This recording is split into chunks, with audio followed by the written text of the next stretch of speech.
Assalamualaikum warahmatullahi wabarakatuh. Kaifa halukum? Bagaimana kabarnya anak-anak yang soleh dan soleha? Semoga Allah Azza wa Jalla selalu memberikan kesehatan, keselamatan, keberkahan, dan kemudahan kepada kita semua. Alhamdulillah, hari ini kita telah memasuki tema 4, sehat itu penting, subtema 2, gangguan kesehatan pada organ peredaran darah, pembelajaran 3. Di pembelajaran 3 ini, kita akan membahas tentang interaksi manusia dan lingkungan, tanggung jawab sebagai warga masyarakat. Selanjutnya, Bapak akan membahas tentang interaksi manusia dengan lingkungan. Interaksi dapat dimaknai sebagai hubungan timbal balik antar individu, kelompok, atau individu dan kelompok. Interaksi dalam pembangunan lingkungan alam. Nah, interaksi lingkungan alam ini terdiri dari dua, yaitu lingkungan biotik dan lingkungan abiotik. Lingkungan biotik adalah segala yang ada di lingkungan yang berupa makhluk hidup. Contohnya, hewan-hewanan, manusia, dan tumbuh-tumbuhan. Lingkungan abiotik adalah segala yang ada di lingkungan bukan berupa makhluk hidup. Contohnya, sungai, air, tanah, udara, dan lain sebagainya. Interaksi manusia dengan alam. Interaksi manusia dengan alam memiliki dua sifat, yaitu yang pertama sifat adaptasi, yang kedua sifat mendominasi. Interaksi yang bersifat adaptasi yaitu interaksi manusia yang dilakukan dengan cara manusia melakukan dengan kegiatan yang disesuaikan dengan alamnya. Contohnya, petani menyesuaikan masa tanam dengan musim penghujan. Yang kedua, interaksi yang bersifat mendominasi, yaitu sifat manusia yang ingin menjadi penguasa yang menguasai alam. Misalnya, mengembangkan teknologi hujan buatan, supaya pada saat musim kemarau petani tetap bisa menanam padi. Selain itu juga, manusia dapat membuat saluran irigasi atau bendungan air, sehingga masa tanam padi bisa setiap tahun dilakukan. Yang kedua, interaksi dalam pembangunan lingkungan sosial. Interaksi sosial adalah hubungan timbal balik antar manusia atau organisasi dalam kehidupan masyarakat. Nah, proses interaksi sosial ini terjadi apabila melakukan kontak sosial dan komunikasi secara langsung maupun tidak langsung. Nah, contoh interaksi sosial ini contohnya seperti musyawarah, kerja bakti, dan lain sebagainya.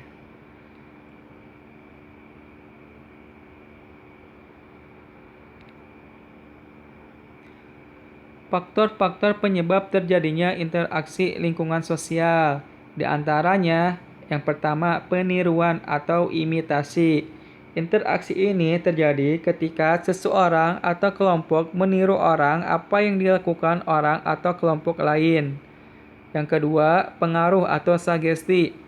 Interaksi ini terjadi ketika seseorang atau kelompok mempengaruhi orang atau kelompok lain untuk melakukan seperti yang ia atau mereka lakukan. Yang ketiga, identifikasi. Interaksi ini terjadi ketika seseorang memiliki keinginan diri untuk sama dengan orang lain.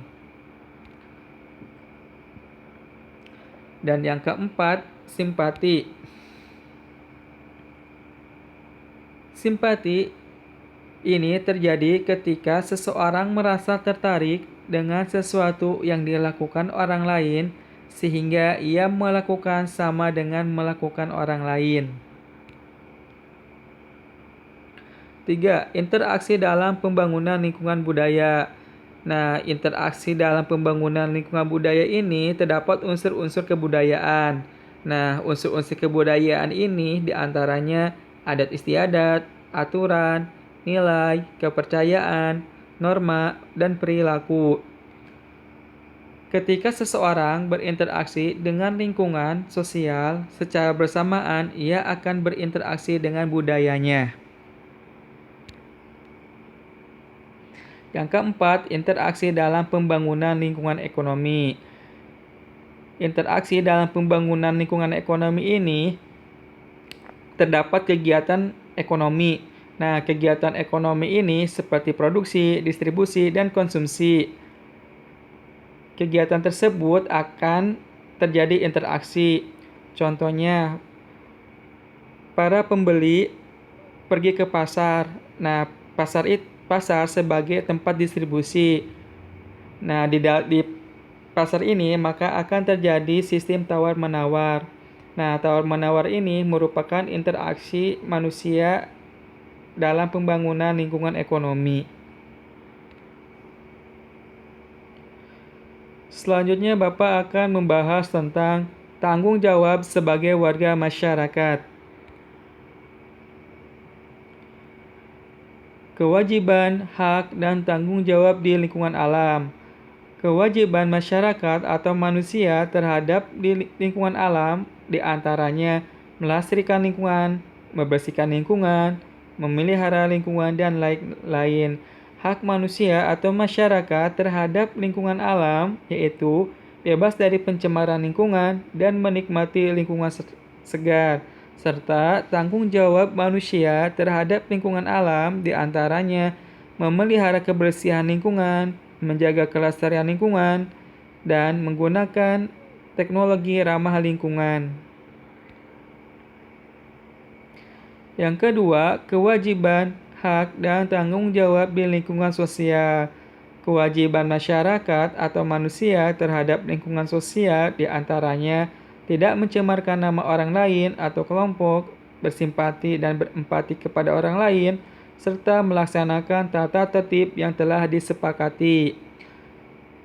Hak manusia atau masyarakat terhadap lingkungan sosial yaitu mendapatkan perlakuan yang sama terkait dari tata tertib yang dibuat, mendapat jalan keluar dari permasalahan yang muncul akibat perselisihan di lingkungan, serta tanggung jawab masyarakat atau manusia terhadap lingkungan alam, diantaranya menjalin silaturahmi dengan baik, tidak mengganggu orang lain, serta memelihara fasilitas lingkungan sosial. Yang ketiga, kewajiban, hak, dan tanggung jawab di lingkungan budaya. Kewajiban masyarakat atau manusia terhadap lingkungan budaya diantaranya melestarikan budaya dan memelihara dan menjaganya. Hak manusia atau masyarakat terhadap lingkungan budaya yaitu mengenalkan budaya bangsa kepada bangsa lain dan mengenali dan mempelajari kegiatan pelestarian budaya, serta tanggung jawab manusia atau masyarakat terhadap lingkungan budaya, yaitu melestarikan dan tidak merusak budayanya.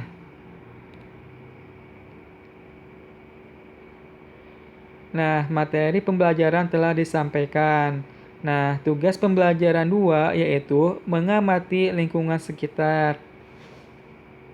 Contohnya, pelaksanaan kewajiban hak dan tanggung jawab. Membersihkan saluran air got. Penyimpangan pelaksanaan kewajiban hak dan tanggung jawab. Tidak ada penyimpangan. Yang kedua, menjaga keamanan lingkungan. Tidak melaksanakan tata tertib. Nah, apabila terdapat penyimpangan, maka ditulis di kolom sebelahnya. Alhamdulillah, pembelajaran 3 ini telah selesai. Semoga ilmu yang disampaikan bermanfaat. Jazakumullah khairan. Wassalamualaikum warahmatullahi wabarakatuh.